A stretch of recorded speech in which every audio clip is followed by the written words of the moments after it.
Outro Olhar. A apresentação, Kleber Benvenu. Olá, bom dia família Bandeirantes, bom dia para você que nos escuta na intimidade do rádio ou também que nos acompanha aqui pela internet. Hoje nós vamos lançar Outro Olhar, como pede o nome do nosso programa, sobre a nossa jornada profissional e especificamente sobre a capacidade de nos diferenciar. E nos diferenciar pessoalmente e a partir disso de alcançar também valorização profissional. O meu convidado para falar sobre isso nos próximos 30 minutos é o meu amigo Beto Carvalho, com densa carreira como executivo de marketing de grandes marcas aqui do estado e do país, além de escritor e palestrante. Ele está lançando um livro que justamente tem o título Diferencie-se, pela editora AGE, e também já publicou outras obras muito procuradas sobre desenvolvimento pessoal e profissional, A Azeitona da Empada, A Cereja do Bolo e Você é o Cara. Por sinal, o primeiro que eu li dele foi esse. Todos disponíveis aí nas principais livrarias digitais. Beto, querido, em primeiro lugar, bom dia, obrigado por estar aqui. Bom dia, muito obrigado, Kleber. É um prazer para mim estar aqui hoje com você também. Ô Beto, eu li teu livro, claro, né? E eu estava vendo já... Antes de ser lançado. Antes de ser lançado, recebi aqui no pacotinho dos queridos amigos lá, do Ledur, né? Editora Jack, são os dois, né? Caprichosos. O Paulo e o Maximiliano. Todos, E aí, sabe o que me chamou a atenção já de largada foi a apresentação do Raul Costa Júnior, né? Porque o que ele falou ali, né? Esse dia até fiz um comentário pretensamente parecido na Band. As possibilidades do mundo de hoje e, ao mesmo tempo, a pasteurização assustadora, que foi o que ele chamou. Tudo vira commodity, tudo vira muito igual, né? E aí, no teu livro, tu fala sobre diferenciar-se a partir da essência. Então, achei bacana porque ele estreou, fez uma boa cama para isso que tu aborda, né? O Raul é um querido, né? Antes de mais nada, é um cara que escreve muito bem. Escreve bem, É um amigo também, eu tenho que dizer isso, né? E ele foi muito bem neste prefácio dele. Eu até falei para ele, olha, Raul, achei o teu prefácio melhor que o livro. Não é para tanto, mas eu gostei também. Eu achei bom demais, sim. Esse livro ele tem uma questão importante, né, que eu levo isso pela minha vida toda. Deve ter visto ali, eu pus a minha história pessoal, porque foi dela, basicamente, que eu comecei a entender que a gente poderia gerar processos de diferenciação, mesmo sobre coisas que pareciam ser ruins. Uhum.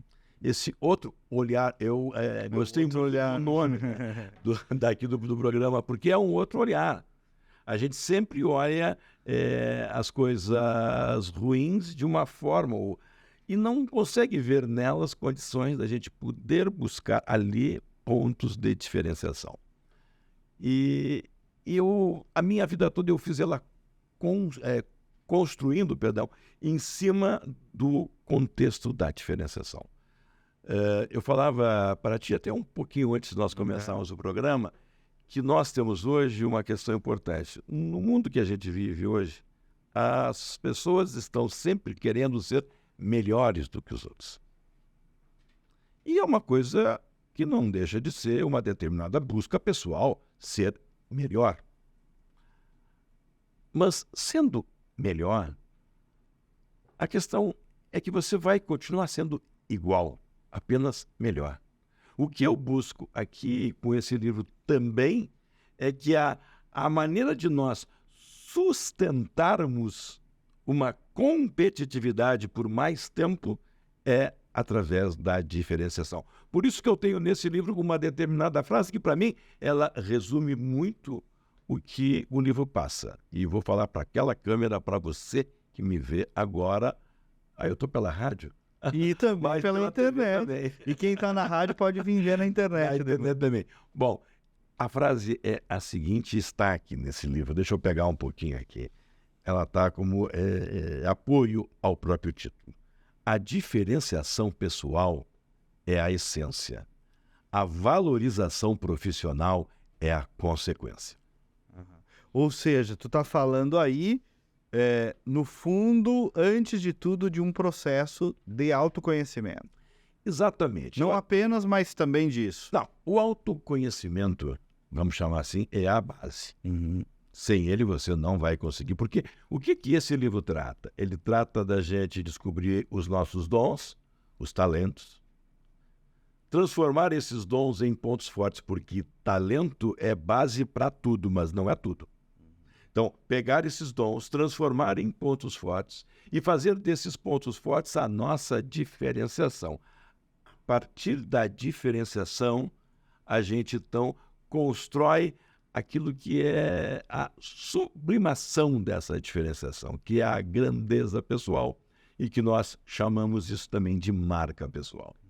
Agora, tu falaste aí que tu contas o livro a partir do teu testemunho pessoal e tu fala eventualmente até de pontos fracos que podem virar fortalezas. Isso. Aí vem muito essa tua história do gago que virou palestrante. Estou falando desse jeito, porque é desse eu abro jeito. assim. Não, e eu faço questão de em dizer. letras garrafais, né? É. então, conta para nós. Você Sou sabe, gago, ó. Sou gago. E eu sei que tu já contaste em outras oportunidades, mas essa história é conto muito boa. E eu fiz questão de trazer nesse livro, porque ele foi um pouco da minha inspiração para isso. Eu, muito jovem, 5 anos de idade, por uma questão casual, eu sofri um sequestro. E disso eu fiquei extremamente gago. O processo, a partir dali, foi muito ruim, muito ruim. E sofri muito na adolescência, não conseguindo quase falar. Falava, mas muito gago. Tanto é que eu fui fazer um determinado curso que não tinha nada a ver comigo, mas pelo simples fato que eu não precisaria falar muito. Então eu me formei em engenharia civil. Eu sou, pasme, engenheiro. Mas quando eu me formei com 22 anos de idade, eu me dei conta que eu não tinha vocação para aquilo. E aqui está um primeiro ponto importante: vocação. Não dá para brigar contra a vocação. A diferenciação, ela necessita que você faça algo que tenha a ver, que tenha link com a sua... Tu fala no livro, né, de ouvir a voz interior. A voz interior. Aquilo é importante demais.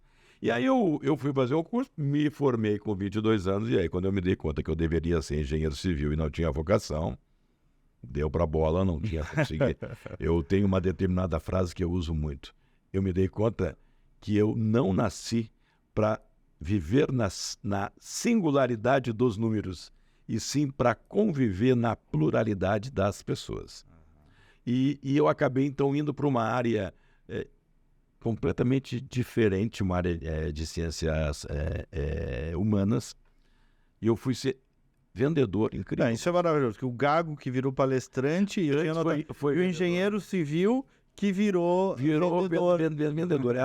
E então eu comecei a me dar conta que aquilo tinha muito a ver comigo. Eu escolhi vendas na época para enfrentar o problema, não é? Para vencer o problema, para superar o problema.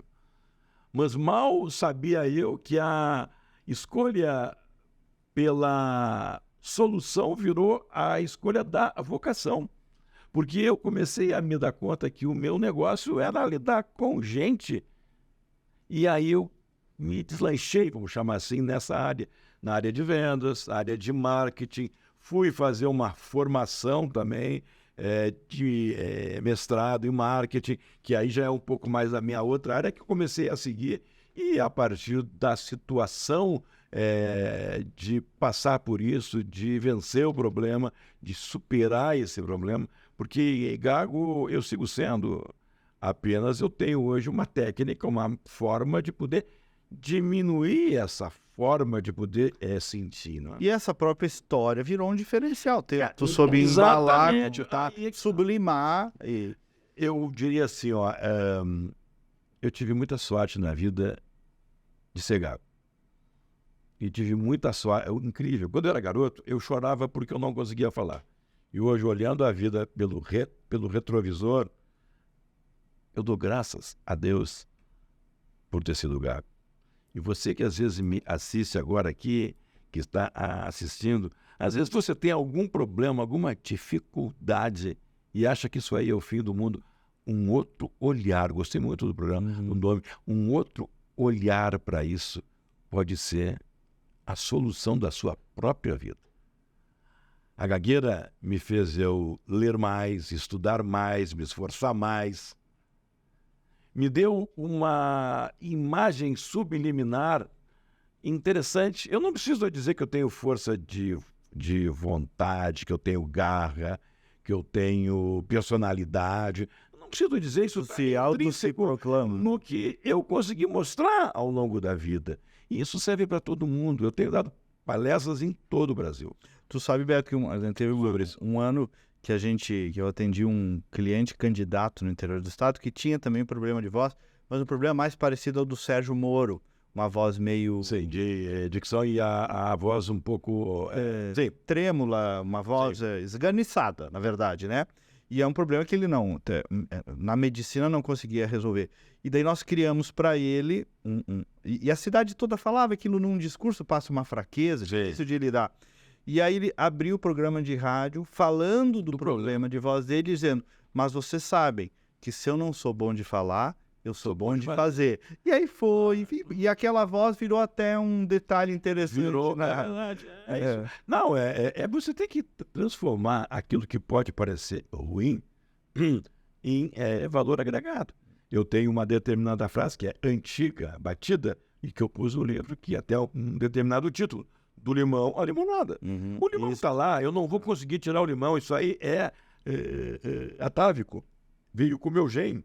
Eu sou gago, lógico que foi potencializado pelo sequestro. Mas se não fosse sequestro, seria outra coisa. Porque eu vim com esse gene. Agora, se eu fosse um cara que em si mesmasse, deprimisse para a situação, eu não ia chegar a lugar nenhum. Ao passo que você, usando isso como uma visão de inspiração, por isso que esse livro ele tem esse momento da inspiração. Eu conto essa história, eu trago essa história para mostrar que esse aí é o pomo inicial, aquele polo inicial, vamos chamar assim, desta construção de processos, porque esse livro tem uma base acadêmica também sólida. Sim, é uma linguagem simples, é uma linguagem uma base acadêmica, todo mundo entender, mas ele tem lastro acadêmico. Pois é. E aí, sobre esses processos de construção, um dos que eu separei aqui, sobre o qual você fala, e que poucos falam, na verdade, eu acho, Beto, central para o universo profissional, também para o universo pessoal, é a autogestão emocional. Eu chamo de inteligência emocional, você chama ali de autogestão emocional. Você trata isso num capítulo, né, envolvendo autoestima, autocrítica, autoconfiança e autoconhecimento. Fala um pouco da importância, Beto, da autogestão emocional. Sabe que isso é uma modelagem que eu fiz ali, esta engrenagem, que ela tem que ser feita antes de começarmos o processo de diferenciação. O processo da diferenciação, como eu falei, é o dom, o talento para ponto forte para diferenciação para marca, pessoal. Esse é o outro ciclo que eu conto depois. Mas antes disso tem essa autogestão emocional. E ela passa por 4 autos. O primeiro auto é o autoconhecimento, é base. Mas quando eu falo de autoconhecimento, é olhar as minhas saliências, o que eu tenho de bom e o que eu tenho de ruim. Joga todas as saliências, emerge as saliências. Esse é o primeiro ponto. A partir disso, tu consegue fazer um outro auto, que é a autocrítica, que é separar joio do trigo. O que eu sou bom e o que eu não sou bom. Autocrítica. E o que eu sou. Por que ele é importante, a autocrítica? Tem uma determinada frase do Peter Drucker que eu gosto muito. Ele diz assim: a gente gasta muito mais tempo, energia, até dinheiro, para irmos da incompetência à mediocridade do que irmos do bom desempenho à excelência. A gente às vezes perde tempo tentando fazer coisas que a gente não sabe fazer pelo simples fato de que o outro vai olhar e vai me achar ruim naquilo. Então, tu tenta fazer melhor aquilo que você é fraco. E o máximo que você vai ser médio. Médio. Sendo médio, eu vou usar até uma expressão um pouco forte, mas acho que o pessoal vai saber entender. Sendo médio, é uma merda.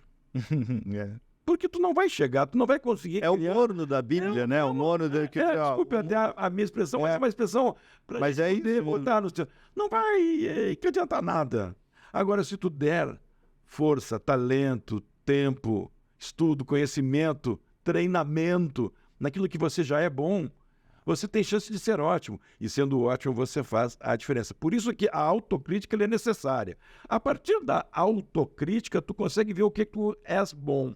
Aí, naquilo que és bom, você vai o quê?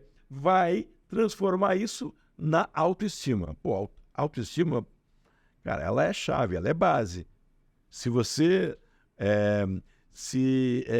você tiver autoestima, você tem quase tão importante como a saúde, porque a falta da autoestima te deixa doente e a presença dela te cura a doença. Então, ela é fundamental. Ela vem através dos pontos fortes, que você já viu lá no processo da autocrítica. Bom, quando você tem uma autoestima grande, você consegue ter autoconfiança. E quando você tem autoconfiança, você está preparado para passar, olha, para criar muito diferencial na vida. E isso vai também do jeito de empreendedores, por exemplo, montarem suas equipes. O Márcio Coelho, que é o CEO da agência Brivia, é cliente da Critério. Cliente da Critério. Muito legal, é uma grande empresa também. É um cara muito inteligente. Muito inteligente, Uma hora eu vou pegar ele para entrevistar aqui, inclusive. Ele me disse uma coisa que eu nunca esqueci. Kleber, as pessoas... Que é um pouco isso que tu está dizendo de outro modo. Kleber, as pessoas têm poucas competências e muitas incompetências. Ou seja, nós somos bons em poucas coisas. E a maioria das coisas nós não sabemos fazer. É assim. Aí o gestor vai lá e aloca essa pessoa numa incompetência. Não vai dar certo. Simples assim, né? Simples assim. Então é sobre a pessoa e também sobre... né? E sobre quem vai gerar. Não adianta botar onde o cara não tem dom, não tem talento. Porque o que acontece com o talento, ele tem um outro negócio importante, que eu acho que a diferenciação passa por 4 situações-chave, 4 dimensões-chave. Que tu chama de dinâmica de diferenciação pessoal no livro, né? O que é assim, ó. A primeira delas é a visão. A visão é o olhar da mente para o futuro. E você tem que responder uma frase apenas. Onde eu quero chegar? Quem tem visão tem futuro. Quem não tem visão tem destino, que até pode ser bom, mas é destino. O segundo ponto, que a gente sempre pensa nesse sentido, que é fundamental nessa questão, é consciência. Por que eu quero lá chegar? A minha ética, os meus valores, os meus princípios, isso tem que estar colocado à mesa quando você está fazendo essa visão em prática. Juízo moral, tudo. Né? Então, isso também é uma coisa... Senão a gente fica refém dos instintos só. Exatamente. Daí é uma potência sem direção. Um outro ponto, que é o terceiro, e eu falo em 4, que é a disciplina. Método, a modelagem, o planejamento. Cara, quem não tem disciplina faz o trabalho intuitivo. Eu não estou falando que a intuição não seja boa. Para algumas coisas ela é fundamental. Mas não apenas ela. E a quarta questão, por isso é que eu falo da vocação, do dom e do talento, a quarta é a paixão. O que me move a chegar lá? O que me motiva? Aquilo que me faz vibrar e transformar trabalho em prazer. Esses 4 pontos são fundamentais para quem busca a sua diferenciação. Eu queria averiguar mais a questão do talento, né? Que tu chamas ali no livro de talento natural. Sim. Como detectar, Beto, e como lidar para o talento aderir à tua escolha profissional ou não? Uma vez um diretor espiritual me disse, Kleber, às vezes o talento, tu não precisa necessariamente exercitar na tua jornada profissional, pode exercitar na arte, né? Então, como detectar o talento e como fazer ele aderir à tua jornada profissional? Não há uma fórmula pronta para a gente saber o que é talento, quais são os teus talentos. Tem que olhar dentro daquela visão que eu falei do autoconhecimento. Da voz interior. Exato. Tu tem que ver, por exemplo, vou te dar alguns exemplos. Observa com que facilidade tu aprende algo. em relação a outras coisas. Ah. Isso é uma demonstração de talento, que ali pode ter talento. Claro, aquela história, sempre gostei de português e não de matemática. Isso aí já começa a dar o norte. O outro ponto que eu gosto muito é a questão do envolvimento.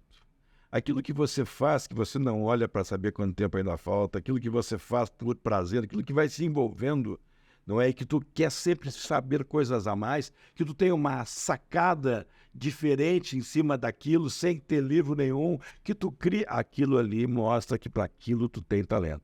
Agora, sim, muitas vezes você vai fazendo coisas e ainda não conseguiu ver. Vai para análise sensorial. No olho que brilha, o coração que dispara, a emoção que Sendo teu corpo falando. e no imenso prazer em fazer determinada atividade. E não tem como, entende? Quando você faz isso, você faz porque gosta. E tem uma diferença grande entre fazer o que gosta, gostar do que faz, entende? As duas coisas juntas são fundamentais. Mesmo quando a gente até não consegue fazer o que a gente gosta, tente gostar do que faz. Esse prazer vai fazer com São que José Maria Escrivá falava sobre isso. É. Tudo que faz e faz bem feito, e tu acabarás gostando mesmo de lavar uma louça. Se fizer tu acaba criando coisas que, olha, aí eu não tinha visto. Então, também o gostar do que se faz é uma forma de poder saber se tem uma tendência a ter um determinado talento nisso. Beto, tu falaste já, mas eu queria sublinhar a questão da disciplina, né? Porque eu acho que talvez a falta dela é uma patologia um pouco do mercado profissional. Hoje em dia, 1 e 2, não gostei, desisti, tô fora, né? Eu sempre brinco muito com a geração nova. Eu sempre me lembro. E eu tenho, assim, uma relação muito boa com todos os jovens. Eu falo para muitos jovens, para palestras para jovens, os meus drops que eu faço na rede social, ela também é feita nesse sentido, mas eu venho de uma época em que a gente tinha uma disciplina maior pelas coisas. Talvez até excessiva num dado momento. Até excessiva, não é? Eu me lembro que eu fazia engenharia. E 2 ou 3 vezes eu tinha ido mal numa prova tal, e eu estudava mais porque eu tinha que passar, eu não podia rodar aquela coisa de fazer. Hoje o que se vê muito, o cara vai mal numa prova, já cancela, eu faço nos semestres que vem. Não, mas assim, ó, o que eu sempre digo é que a disciplina é um investimento à excelência. Cara, não tem excelência se você não tiver. Ter treino, né? É igual A a disciplina academia. o treino. Cara, a vida, eu sempre brinco também com isso. Pô, Roberto, mas como é que você, gago, como é? E como sou, consegue falar, dar palestra e coisa e tal? Eu digo, cara, é treino. Treino. Na vida, muito é treino. É óbvio que você tem que ter dom, mas dom por si não vai gerar nada. Você Tá cheio de pessoa de talento perdido eu aí. tenho uma determinada máxima que falasse até na questão da competência, né? Aham. A competência tem 3 vetores importantes. O primeiro é o conhecimento. Você precisa conhecer, estudar, aprender. O segundo é a habilidade, que se chama do chá, né? Conhecimento. O segundo é habilidade, que é aquele saber fazer. O conhecimento é o saber. A habilidade é o saber fazer. Então, o treino é muito importante. E o terceiro item, já que eu estou falando desses 2 iniciais, que é o A, desse chá, é a atitude, é o querer fazer. Se você tem esses 3, saber fazer e quer fazer, Vira uma máquina de realização. você vira competente no que você faz. Muito bom. Beto, tu fala também muito sobre imagem e reputação, coisa que a gente trabalha na área da comunicação, também na Critério, que é a minha empresa, a gente trabalha isso, né? E as pessoas às vezes não ligam para isso, vão indo apenas num piloto automático, achando que não existe reputação pessoal, que é um tema só de marca empresarial, e não, né? Eu defendo muito isso. Para mim, isso aí ela é base. A reputação é o maior ativo que nós temos. É algo tão difícil de construir e tão fácil de destruir. E a rede social, então, ela é pródiga em destruir reputações. Então, esse cuidado, ele é importante. Ele é o legado da tua marca. E uma coisa que é muito importante é que tudo o que marca, faz marca. Qualquer coisa que eu faço, para o bem ou para o mal, está gerando na minha marca pessoal impactos. Quanto mais eu trabalho o lado da minha marca dando valor para ela, mais sólida ela fica e mais reputação ela tem. Eu digo que tem 4 vetores que configuram uma reputação de uma marca pessoal. O primeiro deles é a credibilidade. Confiança, se não é tudo, é base para tudo. Então você precisa construir essa questão da própria credibilidade. O segundo ponto, que eu acho muito importante, que tem a ver com a diferenciação, é a singularidade. A capacidade de nós sermos únicos na mente das pessoas. Isso é importância. O terceiro é a relevância. É o valor percebido que o outro tem em relação a você. Agora, aqui tem um ponto importante. Nós não somos o que nós somos. Nós somos o que os outros acham que nós somos. Valor não somos nós que damos para nós, é o outro que dá. Quem você é, quem você diz que é. É isso. E as pessoas acham que você... Isso. E o quarto ponto é a estima, que é o reconhecimento, que é importante. Isso dá reputação, isso dá marca para você. Beto Carvalho, meia hora só, Já vai foi. ligeiro, né? Eu queria só então, lançamento do livro, sessão de autógrafos no dia 7 de agosto, às 18h30, na Espírito Santo, do Moinho Shopping. Exatamente, é um lançamento diferenciado. Eu estou fazendo um lançamento dentro de uma loja diferenciada, como é a Espírito Santo, tá? Com roupas muito bacanas.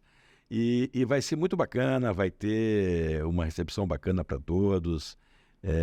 Enfim, apareçam lá. Vai ser um prazer para mim poder estar recebendo a cada um lá.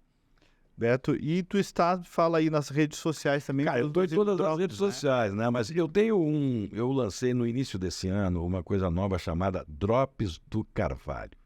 São vídeos curtos de 2 minutos e meio, um pouquinho mais, um pouquinho menos, sobre marketing, vendas, sim, mas muito sobre desenvolvimento pessoal e desenvolvimento profissional. Acompanhe lá, será um prazer só procurar pelo teu compartilhar nome. Conhecimento com vocês. Vai lá no meu Instagram, que eu estou com ele aqui na minha mente agora, é @BetoCarvalho_. Muito bem. Beto, obrigado. Eu que agradeço o carinho de todos aí, tá? Aprender com amigos sempre. Muito obrigado. O programa é produzido pela Critério, resultado em opinião pública. Nós voltamos no próximo sábado com mais uma edição. Bom dia, bom final de semana e até lá.